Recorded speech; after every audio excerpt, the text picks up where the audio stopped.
Now that we've had 2 weeks with the Forsaken DLC, we've had a chance to dive into all the endgame content that it has. The Last Wish raid was launched, and then all the other bullshit that we can play. I can give a pretty accurate opinion onto how this DLC stacks up overall. But a few things to note first, aside from the YouTube owner being told to go fuck himself. Overall, when you take the entire picture into account, from the story, the content they added, the patch that came before the Forsaken DLC launched, the changes they made to the weekly rituals, the best way to describe Destiny 2 right now, it's like finding something decent on Pornhub. No, really, you'll see in a minute how fucking accurate this is. Let's just say you're browsing around trying to find something decent, right? You don't pay attention to the categories and you end up in some shit like she-males, pegging, Japanese bukkake, all fucking blurred out, whatever the fuck. You want to get away from the weird shit, right? But then you start finding all those preview videos. You know what I'm talking about? It's a 20-minute video shortened down to like 3 minutes. They take the whole fucking plot away and you have no idea how the gardener ended up fucking the school teacher. Seriously, like, how do we get to that point? You need some context for that shit. So finally, after all your searching around, you find what you're looking for. A full video with Madison Ivy and Adriana Chechik. No ads, no editing, just exactly what you needed to know. The story is quick. The girls are both horny, although that shit lasts like 25 minutes, and you don't need to see the final 20 since you've wrapped up business pretty quickly. You know what I'm talking about? However, because you know you could be missing out on those final 20 minutes, you bookmark that shit for the future. You pick up right where the action left off last time because you know there is still some quality shit to be done afterwards. You know you could return for additional enjoyment for the following day, right? Now, over time of watching the same thing, you tend to notice some things. The cameraman in the background gets in the shot. The director yells at Madison to grab her tit. You know, some quality control shit. The more you watch it, the more you realize the performance of the stars was on point, but the production work in the background was just a little bit fucked up. That's what Forsaken feels like right now. Even after the 5 minutes at the beginning and busting a nut, you know you can still bust a nut each day this week to the remaining content. But after popping off a number of times, you start to notice the flaws in the product. Now, for the people who stuck around after that intro and didn't head over to Pornhub to try and find that video that I was talking about, or you're listening to me while you're looking at that fucking video, Forsaken is a damn good update. Satisfying like Madison Ivy and Adriana. For those who enjoyed the Taken King, Forsaken rivals that. And in some areas, it's actually better than the Taken King. In other areas, it does fall short. But the first thing to address is the large elephant in the room. Why the fuck does it take so long to get good content? Seriously, Bungie, why? Why does the launch of your games totally fucking suck? Your DLCs right after also suck. And then your major DLC becomes the game changer that we need. This is following the same exact path as Destiny 1. Destiny 1 launched, had issues. When Destiny 2 launched, it improved on some shit, but obviously it took a lot of steps backwards when you consider the shitload of issues that it had. The Dark Below sucked. Curse of Osiris sucked. House of Wolves got Destiny 1 on the right path with some much needed improvements. Warmind showed improvements to Destiny 2, but not in the same manner as House of Wolves did. Taken King, though, changed and saved Destiny 1. It had a great story, a target bad guy in Oryx, improvements across the board to the game. It was overall the best thing that Destiny 1 had. Forsaken does the exact same shit, and it begs the question, why hasn't Bungie learned from their mistakes? Why is this shit following the same exact pattern as Destiny 1 with that fucked up release and the subsequent launch of DLCs that were pretty shitty? It's a legit question. Why does it take so many mistakes, so many missteps, so many complaints from fans to get the game that we want? Forsaken is what we want. It's excellent. But why can't other versions of Destiny be like this? This is why so many people are under the assumption that Bungie didn't really do this DLC. They weren't the brains behind this operation, and it was either Vicarious Visions or High Moons that actually developed this shit. Because think about this for a second. All the DLCs that we've seen before this, The Dark Below, House of Wolves, Taken King, Rise of Iron, Curse of Osiris, and Warmind, were either all unconfirmed content or rumored cut content. The Dark Below, House of Wolves, Taken King, they all had images posted even before the Destiny 1 vanilla version launched. We saw all that shit in the preview videos. The Siva Plague was rumored, and there was a good chance it was an idea that was going to be added to the game in the future. Destiny 2 launched with the Red War, which was sort of foreshadowed in the Taken King with the Cabal sending the signal out. Curse of Osiris and Warmind were both ideas for Destiny 1 that were either never created or worked on, but they had a general concept fleshed out well before Destiny 1 was ever released. But with Forsaken, Nothing has ever been mentioned about the corrupted ether, transforming the fallen, having Aldrin take over as the bad guy. I think what makes this DLC story so effective is that players couldn't point out anything about this DLC that felt unreleased. It felt like cut content. Sure, it was all foreshadowed, don't get me wrong, similar to the Red War, but at no point has any info about this DLC been shown as part of a previous unreleased portion of the game. It really does feel like a standalone product. I've already given my thoughts on the campaign and the story so far. I did that in the first week when it came out. I think it was excellent. No need to go over too much about that because the video that I did still remains accurate. This was Destiny's best storytelling so far in the franchise and should be the bar every time they plan on creating another story. The writing, the voice acting, the revenge storyline, everything was on point. And the only criticism that I have, the only major thing that I would talk about is I really feel like the end game, the end portion of the story, relies on the Taken as an enemy again, as opposed to really having Aldrin be the bad guy. Instead, he's a pawn. He's attempted to be made sympathetic towards the very end, as opposed to just being the evil asshole in charge. They should have just went all in and said Aldrin was in charge. He was the dickhead that did all of this. Nope, in the end, he was sort of a pawn being controlled by the Taken. I gave some initial impressions on Gambit during the preview weekend, and I will say the same things that I said in that video still mostly apply to Gambit. It's fun because it's new, but the novelty is eventually going to wear off, so I don't want to spend too much time on those two pieces. I want to spend time on the content and Bungie's decisions with this DLC. For starters, I have to say, my favorite part of the game right now is the artwork of the Dreaming City. Holy fucking shit. This is some amazing work. And it really pushes the old-fashioned fantasy MMO style of world building into play. You know, one of the things that nobody can knock with Destiny is the artistic direction of almost all their landscapes. You will not see anyone knocking how serene their vistas are in the game, from the skyboxes on Venus in Destiny 1 to the arcology on Titan on Destiny 2. These have been on point from day one with the scenery. No question about that. But each one of our spaces are closer to space adventures than they are to fantasy MMO worlds. Each planet has felt more alien in nature, more futuristic in nature than sort of a traditional fantasy type world. It's more Halo and Mass Effect than Lord of the Rings, and most people will agree with that assessment. But the Dreaming City really surpasses all that. From the landing zone with those misty shores, the beautiful architecture of those cathedral and similar style buildings. You know, the areas you visit feel like it's straight out of Skyrim with this green mountain scenery and hilltop pantheons. It's stunning. And other than the Dreadnought in Destiny 1, it's completely different from the other explorable planet spaces. The art direction of the Dreaming City absolutely nails it, man. Crucible changes and gun changes were launched the week before the Forsaken, and so far, so good. Yes, people are finding some overpowered things, but at the minimum, the speed of the Crucible feels like Destiny 1 again. And the product that we have provides more gun variety and class variety than we saw in year 1 of Destiny 2.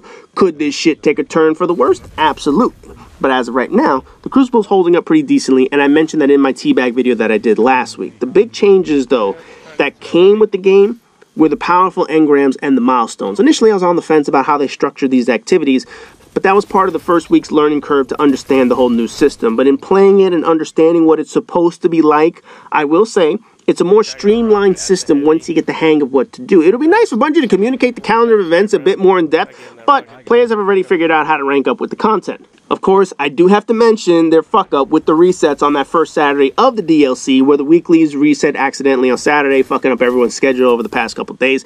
They fixed it eventually, but it still fucked a lot of people over. The system itself seems smarter, and you can see where to go, what to play.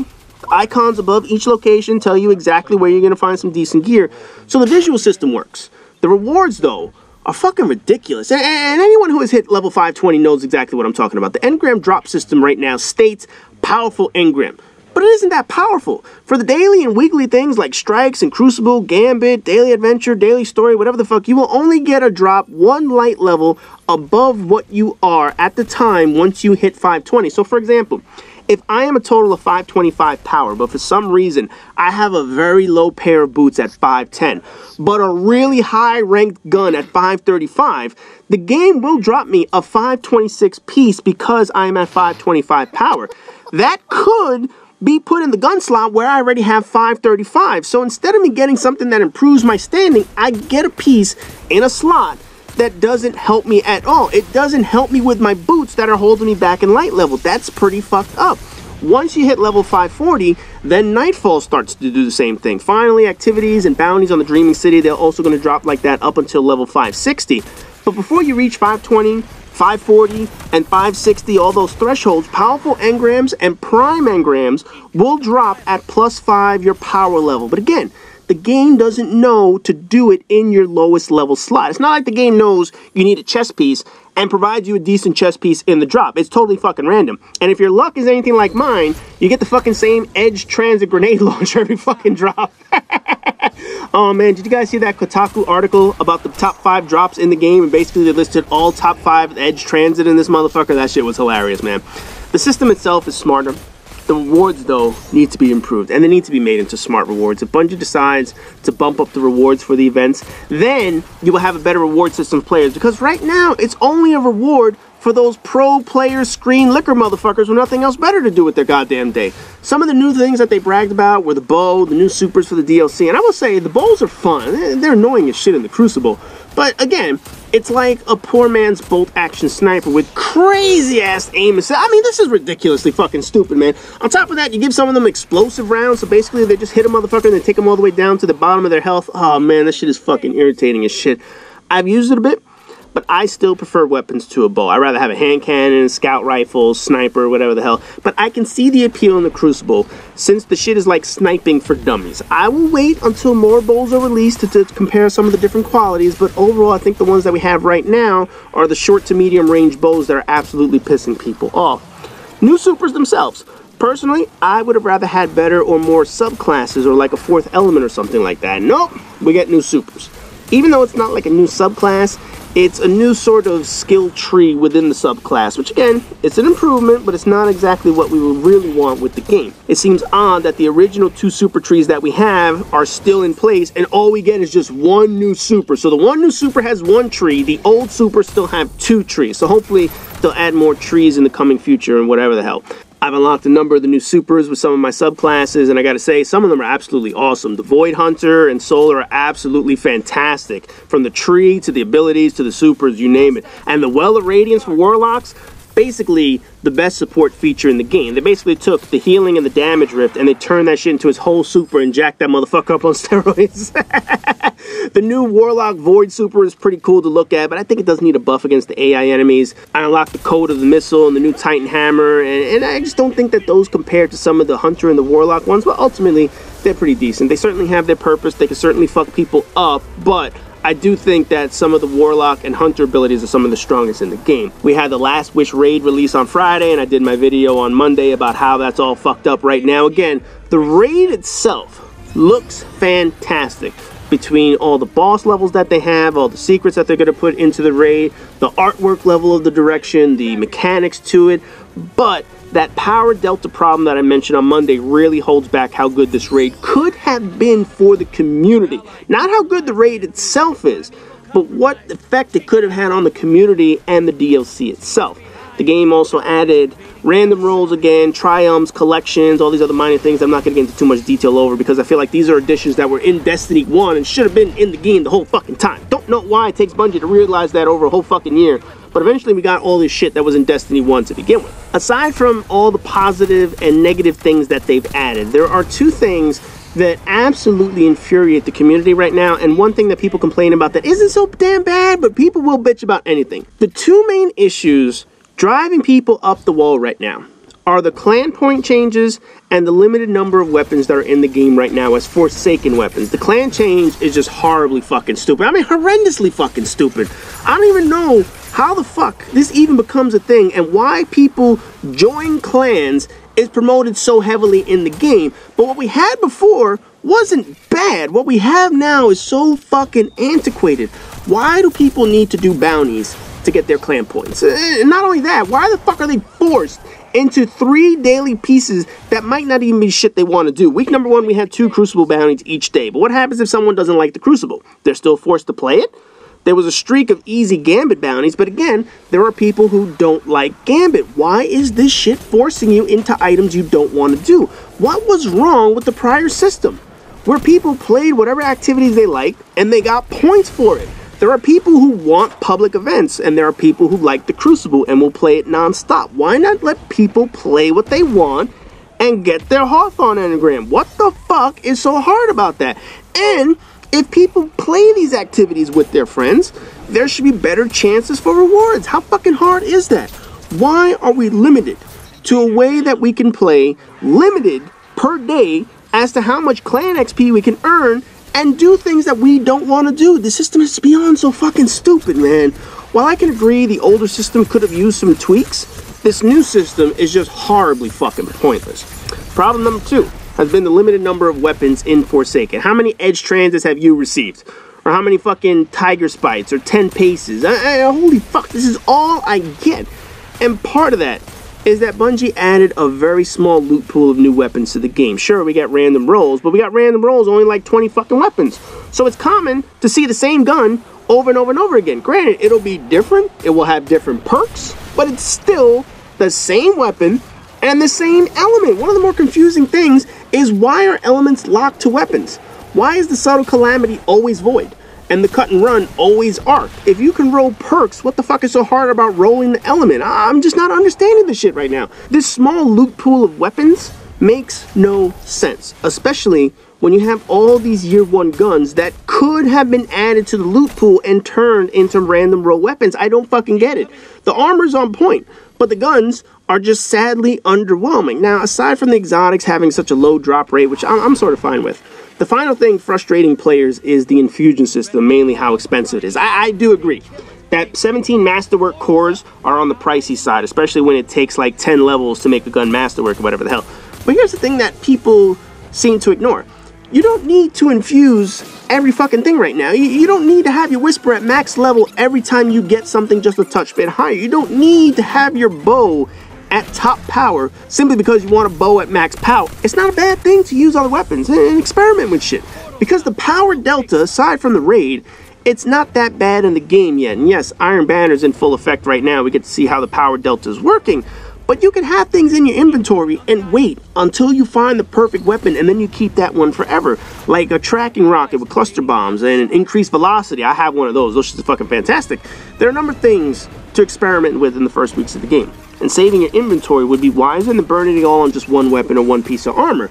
I don't see the economy being a big deal right now, although I suspect by weeks 4 and 5, when Iron Banner returns for a second time, not right now because obviously it's not that bad, but when it returns for a second time, that power delta is going to be more of an issue and people are going to want to rank up a little bit quicker. Having these restrictions in place are going to suck down the road, but as of right now, the whole thing is just use different weapons, try things out. It's not that bad, but I do think at some point those 17 masterwork cores are going to have to be lowered significantly. Overall though, I have to say, Forsaken really is top-notch quality content. They really nailed it when it came to the story. The raid looks absolutely fantastic. Just the feel of the Crucible right now is doing pretty well. So I must say that Bungie finally got their head out of their asses and made something decent. Now, I don't know if you've been searching for Pornhub, but you could probably find Bungie sticking their head up someone's asses on that website. But essentially, this really is pretty decent DLC. This is Madison Ivy, Adriana Chechik worth of porn right now because they've done a fantastic job. Does it have issues? Sure. Is it perfect? Absolutely not. They certainly can improve certain things, and I've mentioned 2 or 3 things that they can improve on. But as of right now, this is probably the best product that Bungie has put out when it comes to Destiny, which makes everyone believe they didn't do this shit. So for those of you who haven't played the Forsaken DLC, for those of you who are still on the fence about whether or not you want to buy this, all I got to say is, if you like Madison Ivy and Adriana Chechik, this is some pretty good shit. So as always, rate, comment, subscribe, and all that good shit, and I'll see you guys in the next video.